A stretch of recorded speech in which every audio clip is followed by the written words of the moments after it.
ভোটারের কাছে গেছি, বারবার করে বোঝানোর চেষ্টা করেছি যে পশ্চিমবঙ্গের সার্বিক উন্নয়ন মমতা ব্যানার্জি করছেন, তৃণমূল কংগ্রেস করছেন, অভিষেক ব্যানার্জি করছেন। আপনাদের কোনো উন্নয়ন কেন্দ্রের বিজেপি পার্টি করেনি, তার সাংসদরা করেনি। তারা কামিনী কাঞ্চনে ব্যস্ত, তারা আমোদ প্রমোদে ব্যস্ত, তারা মানুষের খবর রাখে না, মানুষের পাশে থাকে না। মতুয়া, উদ্বাস্তু, রাজবংশী, এসসি, এসটি, ওবিসি, পিছিয়ে পড়া অংশের মানুষ, সর্বোপরি কারোর সাথেই এরা থাকে না। তো সেই জায়গায় দাঁড়িয়ে মানুষ উপলব্ধি করেছেন। একটা বিষয় আপনার থেকে জানতে চাইবো, সেটা হচ্ছে বিজেপির হয়ে আপনি প্রথমে বিধায়ক হয়েছিলেন, তারপরে তৃণমূল কংগ্রেসের যোগদান, লোকসভা নির্বাচনে আপনি পরাজিত হলেন এবং আজকে এই যে জয়, এই জার্নিটা মানে কিভাবে ব্যক্ত করবেন? Memorable journey, hectic journey.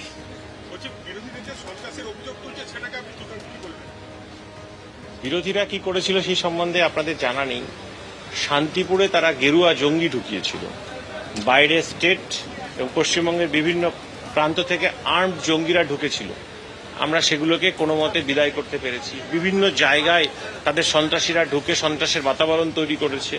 আমরা শাসক দল হওয়াতে আমাদের উপরে যে অত্যাচার হয়েছে সেটা হয়তো এতটা কভারেজ হয়নি। আপনারা যদি দেখেন যে বিভিন্ন জায়গায় আমাদের কর্মী সমর্থকদের উপরে আঘাত আনা হয়েছে। সেন্ট্রাল ফোর্সকে তো পুরোপুরি বিজেপি ব্যবহার করেছে, মহিলাদের উপরেও লাঠিচার্জ করেছে। আমি নিজে অনেক স্থানে গিয়ে সেই ম্যাটারগুলোকে আমি সলভ করেছি। তো সার্বিকভাবে বিজেপি গেরুয়া সন্ত্রাসের বাতাবরণ তৈরি করেও তারা ব্যর্থ। একদমই তাই। মতুয়া সমাজের সঙ্গে আমি ওতপ্রোতভাবে জড়িত এবং তারা উন্নয়নের পক্ষে, কারণ মমতা ব্যানার্জি, অল ইন্ডিয়া তৃণমূল কংগ্রেস, পশ্চিমবঙ্গ সরকার, তারাই ঠাকুরনগর, মুকুটমণি অধিকারী তিনি বলছেন লোকসভা ভোটে হারের পর এই বিধানসভা উপনির্বাচনে তার জয়, এই জার্নিটা মেমোরেবল জার্নি।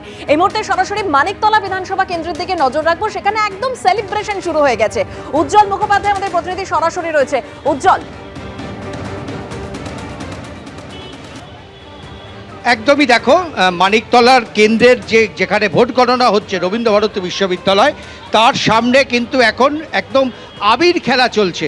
তুমি দেখতে পাচ্ছ যে মূলত মহিলা যারা তৃণমূল কংগ্রেসের কর্মী রয়েছেন আবির খেলাতে মেতে উঠেছেন। প্রত্যেকের মুখেই হচ্ছে সবুজ আবির এবং রীতিমতন তারা কিন্তু প্রচণ্ড খুশি, কারণ আমরা 2021-এ এখানে নির্বাচনে 20,000 ভোটে জয়ী হয়েছিলেন সাধন পাণ্ডে। এখন কিন্তু ইতিমধ্যেই সেই মার্জিনকে টপকে গেছেন সুপ্তি পাণ্ডে এবং মার্জিনটা 50,000-এ ছোবে, এমনটাই তৃণমূল নেতৃত্বের দাবি। আমরা শুনি তারা কি বলছেন।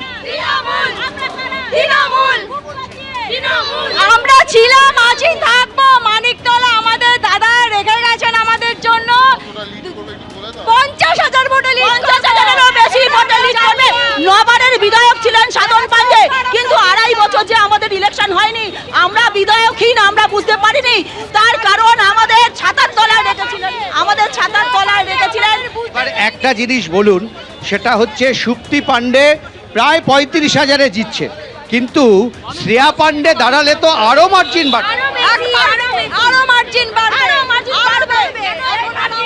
আমি বলছি শ্রেয়া পাণ্ডে যদি প্রার্থী হতেন তাহলে তো আরো মার্জিন বাড়বে।